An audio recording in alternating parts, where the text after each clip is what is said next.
வணக்கம் ஃப்ரெண்ட்ஸ். நம்ம 2 நாள் குட்டி வந்து சேல்ஸ் போடாத காரணம் இதுதான். பக்ரீதுக்காண்டி குட்டிகள் ஸ்டோர் பண்ணிக்கிட்டு இருக்கோம் நம்ம பண்ணைகளில். இப்போ பார்த்தீங்கன்னா ஃபோன் நிறைய அட்டன் பண்ண முடியல. நிறைய பேர் கேட்குறீங்க, ஃபோனுக்கு அட்டன் பண்ண முடியல, குட்டி கேட்குறீங்க. காரணம் கேட்டிங்கன்னா இதுதான்.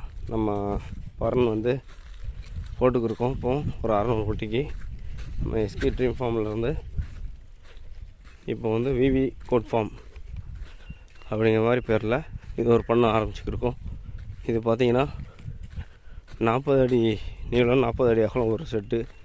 மொத்தம் இதே மாதிரி 3 செட்டு பார்த்திங்கன்னா வந்து 120 அடி நீளம் அந்த மாதிரி வருது. அகலமாக அதே மாதிரி 120 அடி வருது. சரிங்களா? 40க்கு 40 கணக்கு பண்ணி போடுவோம். கீழே வந்து கோழி வளர்க்குற மாதிரி இந்த உயரம் வரும். கிட்டத்தட்ட